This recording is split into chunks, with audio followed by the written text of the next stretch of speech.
Hello friends, welcome back to the Hindu analysis by CLAT prep.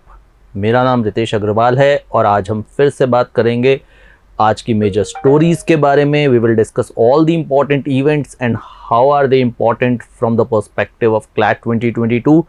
What all can we expect from these stories from the perspective of our exam? So stay tuned and let's get started. Okay, so the first thing which we will discuss today is topics for today. ठीक है, आज हम क्या discuss करने वाले हैं, किन चीज़ों के बारे में बात करने वाले हैं. So these are the important articles in today's The Hindu. US not interested in trade pact. You can find this on the front page. Then Rajnath Singh G, our defense minister, opens defense startup challenge. DRDO has developed shaft technology to safeguard jets. Israel has lifted curbs on blood donation by gay men. Coach Nambiar passed away in Zimbabwe to host Women's World Cup 2022 qualifiers. And then the editorials about arms and the women, Abraham Accord as India's West Asia bridge. And finally, we'll be talking about Sadbhavna Divas. So there is a lot of interesting stuff coming your way. ठीक है, बहुत कुछ interesting है आज बात करने के लिए. Let's get started with the first one. Okay, so this article, this is a prominent article जो हम हिंदू के फ्रंट पेज पे आप देख पा रहे हैं. US not interested in trade pact says Piyush Goyal. Who is Piyush Goyal? He is और कॉमर्स एंड इंडस्ट्री मिनिस्टर. ठीक है, he made a statement that United States of America is not interested in trade pact और free trade agreement with India as of now, which is again a very important development. Okay, now what is a free trade agreement? You might wonder what is a free trade agreement. Free trade agreement is a pact where both countries entering into the agreement decide to reduce trade barriers between them. ठीक है, so free trade agreement is a pact where both the countries entering into the agreement decided to reduce mutual trade barriers, whether it's tariff barriers or non-tariff barriers, duties, quotas, subsidies, all of them are removed. So USA has ruled out the possibility of entering into a free trade area, a free trade agreement with India. ठीक है, this is especially important because if you look at the trade history between India and US, the recent trade related news, India opted out of RCEP, Regional Comprehensive Economic Partnership. Then there were some disputes in WTO between India and USA. So all of them can be asked. ठीक है, तो जब आप ये news article देख रहे हैं तो what should come into your mind? India-US trade relations. What all can be asked? You can be asked questions about WTO. You can be asked questions about the WTO disputes between India and US.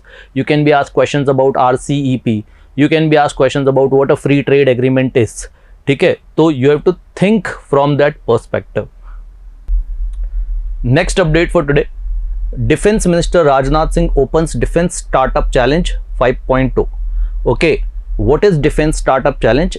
It's a challenge for startups to build products or solutions to meet the requirements of the defense sector. Okay, come up with some new innovations, come up with some new products, new prototypes to meet the requirements of the defense sector. Defense sector specifies its requirements. So in this case also 35 requirements or 35 problem statements have been specified by the defense ministry. Okay, 13 from services, 22 from defense PSUs, and startups are encouraged to come up with the solutions for the same. This initiative is under IDEX or Innovation for Defense Excellence. So these are some important terms. I have highlighted them in yellow. Okay, it is aimed at supporting startups or innovators to create products or solutions in the area of national defense. So defense challenge, defense excellence is being sought after by the startups under this challenge. Okay, let's look at the next update for today. It's about DRDO. DRDO has introduced shaft technology to safeguard jets. So it is a new technology which can safeguard fighter jets. How? By obstructing radar detection. How will they obstruct radar detection? They will use a shaft which is strips of metal foil which will be released in the air to avoid radar detection, and fighter jets will have a safe passage. So DRDO has come up with this technology to safeguard fighter jets. Now you can be asked questions about DRDO. ठीक है, ये technology पे questions तो आ ही सकते हैं, but you can be asked questions about DRDO. So I will just give you a small introduction about DRDO, Defense Research and Development Organization, which was established in 1958. It has its headquarters in DRDO Bhavan, New Delhi, and the current chief or current chairman is Dr. G. Satish Reddy. Okay, so DRDO builds the military technology, the ammunition for Indian Defense Forces. Let's look at the next update for today. It's about Israel. And a very interesting initiative. Sometimes some news comes which makes you wonder कि अरे यार ऐसा भी होता है क्या, ठीक है. So Israel has lifted curbs on blood donations by gay men. So earlier gay men were not allowed to donate blood in Israel. Okay, and you might wonder कि अरे ऐसा क्या होता है, because blood is same, right?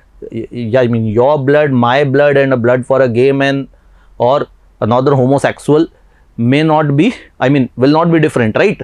So but there were curbs not only in Israel. Earlier it was done by UK, before that it was done by US. Okay, so what we are trying to say that Israel is the latest country to lift curbs on blood donations by gay men, clearly saying that it's gender discrimination. Earlier UK eased restrictions and before that USA eased the similar restrictions. So now gay men can donate blood in Israel. This now what has prompted this? Obviously the shortage of blood in these regions. Okay, let's look at the next update or the next news for today. Can you identify the lady? Yeah, so most of you would be able to identify her. She is PT Usha, India's very renowned athlete, and her coach Mr. O.P. Nambiar recently passed away. Okay, O.P. Nambiar recently passed away. He was a very prominent coach. He was being awarded with Padma Shri earlier. He was also awarded with Dronacharya Award, which is the highest award for coaches.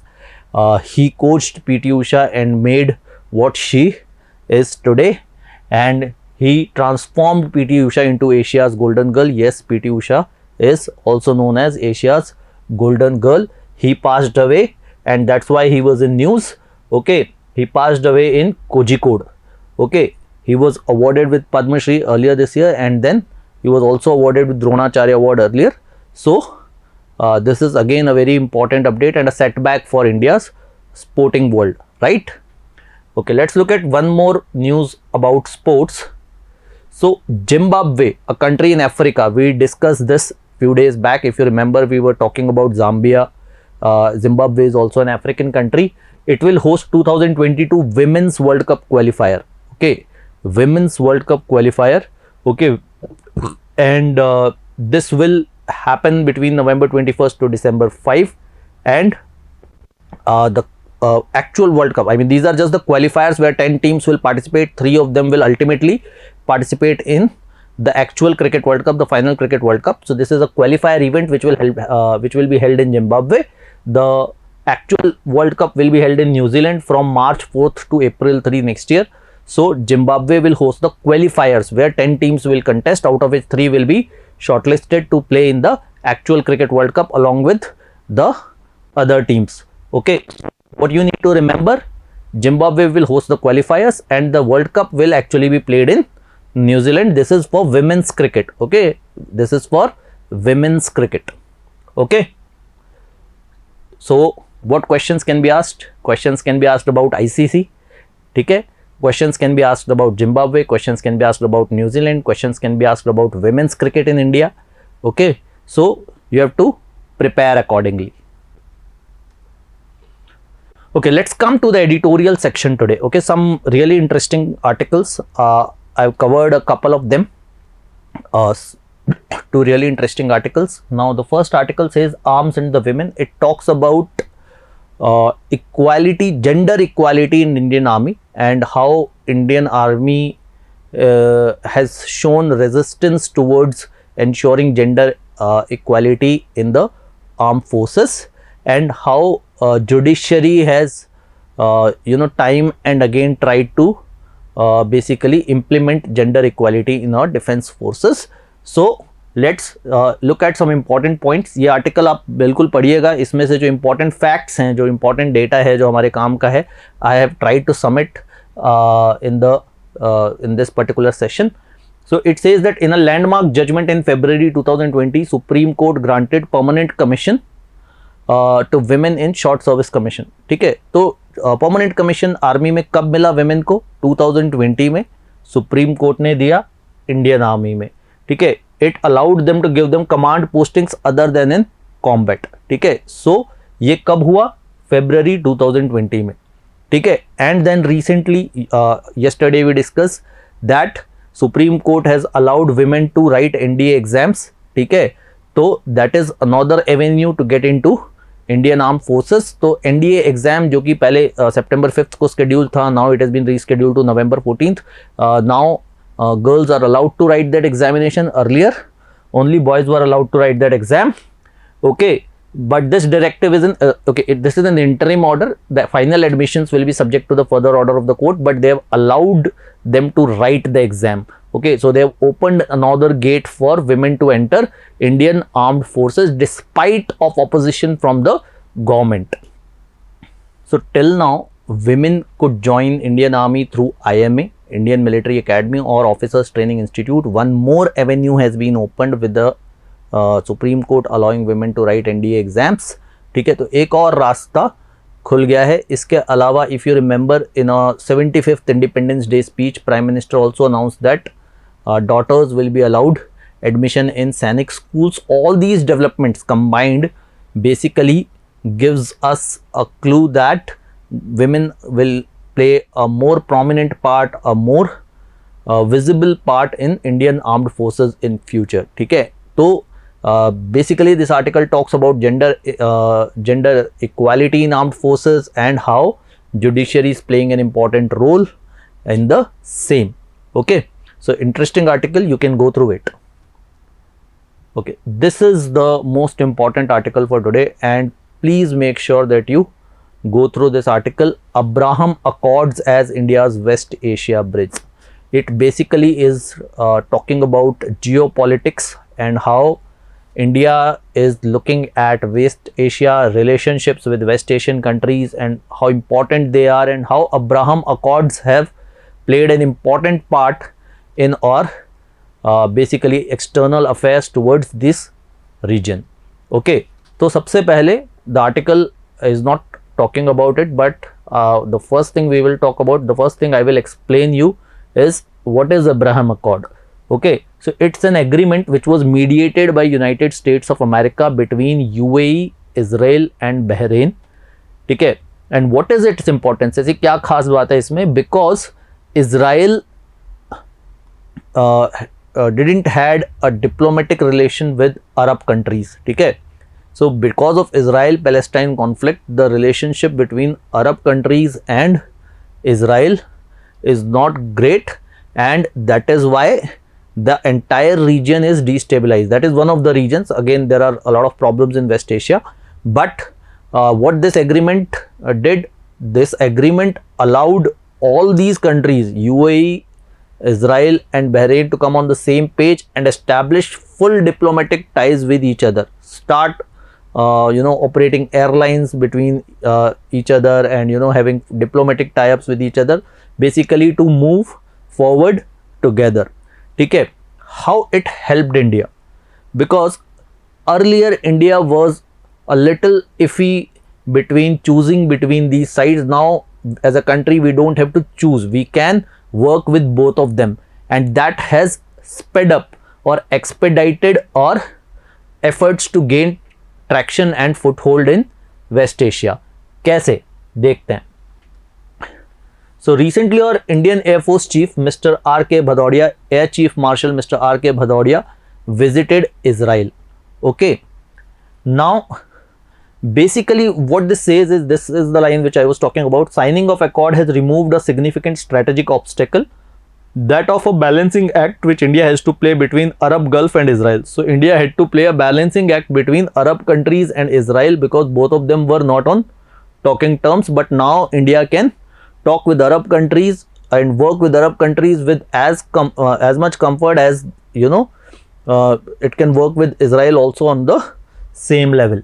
Okay, so Abraham Accords has given us that kind of opportunity. So some of the key highlights, some of the key points which we have, some of the key steps which Indian government has taken has been highlighted in this screen. For example, we recently conducted Jayat Talwar, which is a military exercise with UAE off the coast of Abu Dhabi. We conducted a naval exercise, Jayat Talwar. Okay, remember, in the same week, we were talking about Indian Air Force Chief visiting what? Israel. In the same week, we are also conducting a naval exercise with which country? UAE. That means simultaneously we are engaging with both Israel and UAE. Okay. Indian Air Force contingent will visit Israel in October. Okay. In December 2020, Indian Army Chief M.M. Narwane visited UAE and Saudi Arabia, and he was the first Army Chief to do so. Okay. No other Army Chief have visited these countries. So, it is interesting, right? It is interesting that in the West Asia, we are trying to approach all these countries simultaneously, and we are able to do that. Okay, because these countries were not on the same page, the interrelationship was complex, and that's why we also had to be cautious towards them. But now, since some of them have tried to work together, we also can work with all these together. That is what this passage is trying to say, this article is trying to say, and this article is trying to say that Abraham Accord has become a bridge for India in West Asia. Okay, so why West Asia is important for us? This article also tells us about that why West Asia is important for us, because of critical waterways around Persian Gulf, Arabian Sea and extended Indian Ocean region. It has become a very important trade route, and that is why we need to secure our interests there. Okay, apart from that, a lot of our energy needs are fulfilled through that region.